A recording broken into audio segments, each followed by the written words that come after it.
अस्सलाम वालेकुम एवरीवन। आज हम सीखेंगे structure and type of paragraph. Paragraph का स्ट्रक्चर कैसे होता है और पैराग्राफ के कौन कौन से टाइप होते हैं। स्ट्रक्चर के बेस पे हम एक पैराग्राफ की प्रैक्टिस भी करेंगे। Now the structure of paragraph. A paragraph is a group of sentence focus on single topic. A well-constructed paragraph contains three primary structure elements. अब पैराग्राफ होता क्या है? पैराग्राफ एक ग्रुप होता है सेंटेंस का जिसका मेन फोकस किस चीज़ पर होता है? सिंगल टॉपिक्स पर, एक टॉपिक्स पर होता है। और ये पैराग्राफ वेल कंस्ट्रक्टेड होता है, अच्छी तरह से बना हुआ होता है, जो तीन चीज़ों पर होता है। कौन कौन सी?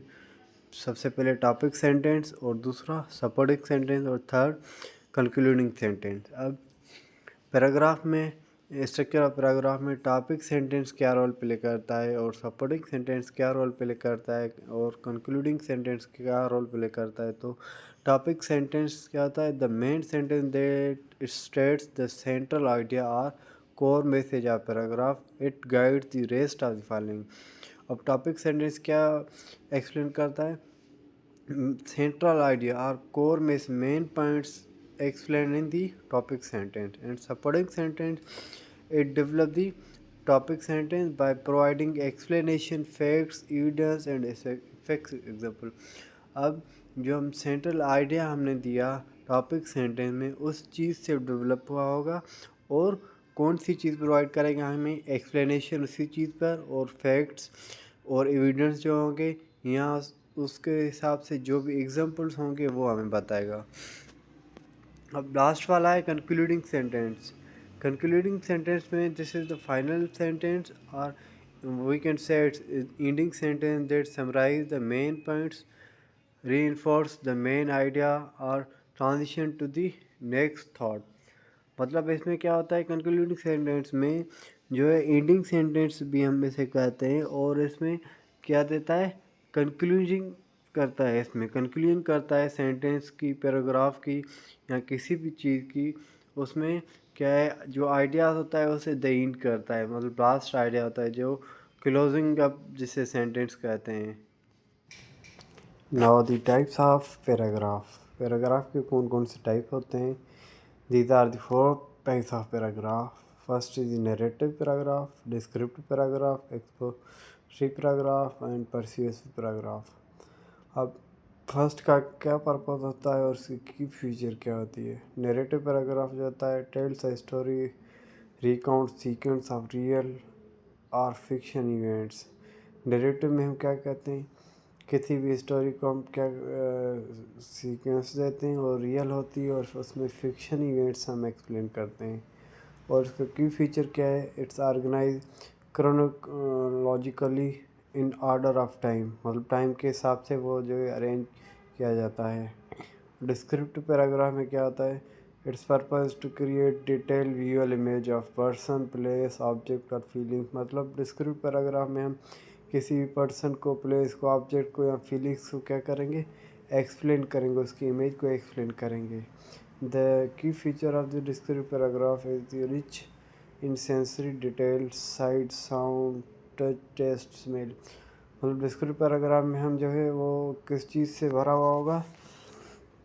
सेंसरी डिटेल से, मतलब साइट, मतलब ऐसे ये सेंट्स 5 सेंट्स होंगे इसमें, इस हिसाब से ये डिस्क्रिप्टिव पैराग्राफ की फीचर है। और थर्ड वन है expository paragraph type. It explain, informs और give directions, defines concept clearly. अब इसमें इसका क्या पर्पज है? ये ऐसा पैराग्राफ है जिसमें हम इंफॉर्मेशन प्रोवाइड करेंगे या डायरेक्शन देंगे, या कोई चीज़, कोई कॉन्सेप्ट जो है क्लियरली डिफाइन करेंगे इस पैराग्राफ में। तो इसका की फीचर कौन सा है? It's based on facts, logic and object information. ये जो है type of paragraph basically science में यूज़ होता है, या मैथमेटिकली में यूज़ होता है, या आईटी में यूज़ होता है। और परsuasive टाइप ऑफ पैराग्राफ क्या होता है? It convince the readers to accept a specific opinion और टेक एक्शन। अब परsuasive पैराग्राफ में क्या होता है? इसमें जो राइटर होता है वो रीडर को एक्सेप्ट करवाना होता है उसका ओपिनियन और टेक एक्शन। मतलब जो चीज़ मैं बता रहा हूँ वो जो रीडर है वो एक्सेप्ट करे इस चीज़ को। अब इसका की फीचर क्या है? Use strong argument. Strong argument मुझे देने होंगे, लॉजिकल रीजनिंग एंड एविडेंस देने होंगे। मतलब ऐसी पॉइंट्स देनी होगी जिसकी वजह से वो क्या करे, इस चीज़ को एक्सेप्ट करे।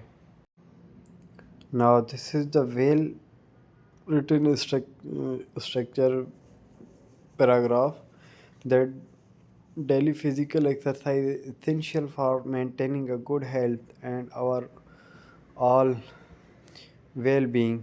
अब फर्स्ट सेंटेंस क्या है? टॉपिक सेंटेंस है।